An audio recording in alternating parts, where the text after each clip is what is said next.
Hello नमस्कार, मैं विवेक दुबे स्वागत करता हूँ आपका वीएफएक्स वाला ज्ञान यूट्यूब चैनल पे। और आज के इस वीडियो में हम देखने वाले हैं एक और जियोमेट्री जिसका नाम है यहाँ पे प्लेन। तो अगर हम प्लेन की बात करें तो जो प्लेन ज्योमेट्री है वो आपको यहाँ पे इस तरीके से अवेलेबल है। मैं आपको बता दूं कि इस चैनल पे अभी 3ds मैक्स का कंप्लीट लर्निंग सीरीज चल रहा है। तो अगर आप इस वीडियो के माध्यम से यहाँ तक पहुँचे हैं तो आप प्लेलिस्ट में जा कर के कंप्लीट सीरीज़ को देखें ताकि आप 3ds मैक्स को बहुत अच्छे से समझ सकें और सीख सकें। वहाँ पे मैंने बिल्कुल ही बिगिनिंग से यानी कि बहुत ही बेसिक से शुरुआत की है कि आपको किस तरीके से 3ds मैक्स को सीखना है। फिलहाल हमने ये सारे ज्योमेट्री कवर कर लिए हैं, अब बारी है प्लेन की। तो अगर आप प्लेन क्रिएट करना चाहते हैं तो सबसे पहले आपको प्लेन को क्लिक करना होगा और उसके बाद इस तरीके से आप ड्रैग कर दें। ओके, अभी हमने प्लेन क्रिएट किया पर्सपेक्टिव व्यू पे। आगे चल के हम और भी जो दूसरे व्यूज़ हैं उन पे भी वर्क करेंगे, बट एक बार इन सारे ज्योमेट्री को हम एक्सप्लोर कर लेते हैं।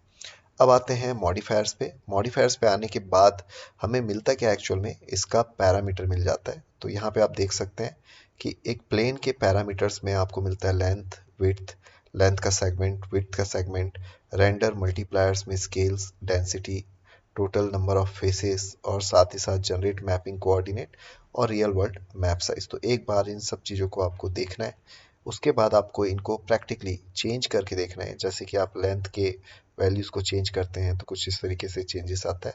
इसी तरीके से विड्थ के वैल्यू को मैं इंक्रीज़ करता हूँ तो ये हमें मिलता है।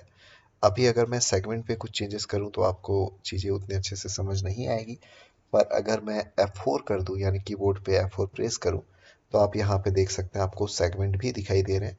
और आप यहाँ से अगर सेगमेंट्स को चेंज करते हैं तो आपका जो प्लेन है वो इस तरीके से सेगमेंट में डिवाइड होता है। ये आपका लेंथ सेगमेंट है। और उसी तरीके से अगर मैं इस पे वर्क करूं तो यहाँ पे आपको विड्थ सेगमेंट देखने को मिलेगा। फिर है स्केल। अब अगर मैं इस स्केल पे वर्क कर रहा हूँ तो यहाँ पे स्पेशली कुछ चेंजेस दिखाई नहीं दे रहे हैं, क्योंकि यहाँ पे नाम है रेंडर मल्टीप्लायर। तो 3ds मैक्स पे रेंडर का एक प्रोसेस होता है और उसका जो शॉर्टकट की है वो है शिफ्ट के साथ क्यू, या फिर आप इस बटन पे क्लिक कर सकते हैं। ये है आपका रेंडर्ड फ्रेम विंडो। और यहाँ पे से अगर मैं रेंडर पे क्लिक करूँ तो आप देखेंगे कि यहाँ पे रेंडरिंग का एक प्रोसेस शुरू हो चुका है।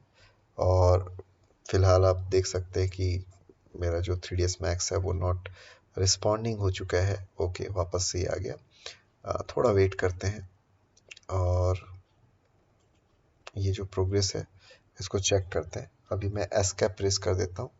एस्केप कहने का मतलब है कि हमारा जो रेंडर है वो अभी कैंसिल हो गया। पर ये रेंडर का एक प्रोसेस है जो मैंने आपको बताया।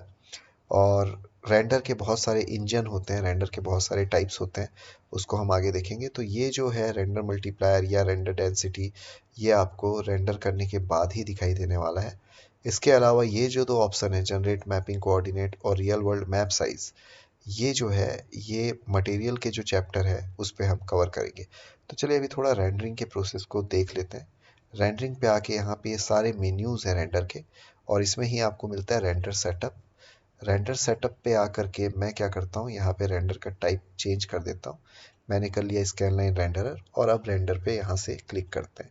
अभी आप देखें, ये देखिए, तो व्यू पोर्ट पे अगर हम देखें तो प्लेन का साइज़ अलग है, पर रेंडर पे प्लेन का साइज़ आपको कुछ अलग दिखाई दे रहा है। उसके पीछे वजह है ये रेंडर का स्केल। अगर मैं इस स्केल वैल्यू को कम कर दूँ यानी कि 1 कर दूँ तो एग्जैक्टली जिस साइज़ का व्यू पोर्ट पे प्लेन है उसी साइज़ का आपको रेंडर विंडो पे प्लेन दिखाई दे रहा है।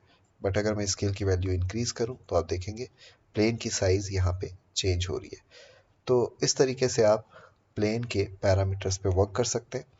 आई होप कि आपको ये वीडियो अच्छी लग रही होगी, आपको सीखने में मदद मिल रही होगी 3ds मैक्स को। अगर ऐसा है तो यार वीडियो को लाइक ज़रूर करें और साथ ही साथ कमेंट करके बताएं कि अभी तक आपने कौन कौन से चैप्टर कवर कर लिए और आपकी प्रैक्टिस कंटिन्यू है कि नहीं।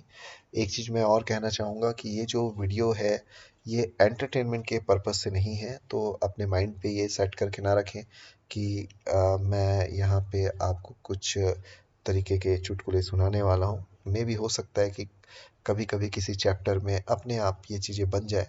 और फिलहाल आप मेनली आए हो यहाँ पे 3ds मैक्स को सीखने। आपका जो पैशन है वो अगर 3D है और 3D के फील्ड में आप अपना करियर बनाना चाहते हैं तो बहुत ही सिंसियर लेवल पे आप 3ds Max को सीखें। हेडफोन का इस्तेमाल करें ताकि आपको हर एक शब्द क्लियर सुनाई दे जो भी मैं आपके लिए यहाँ पे बोल रहा हूँ और आपको चीज़ों को समझाने की कोशिश कर रहा हूँ। तो आज के लिए इस वीडियो पे बस इतना ही। मैं आपको मिलता हूँ नए वीडियो के साथ। तब तक के लिए लेते रहे VFX वाला ज्ञान, और अगर आप इस चैनल पे पहली बार आए हैं तो चैनल को सब्सक्राइब कर दें। धन्यवाद।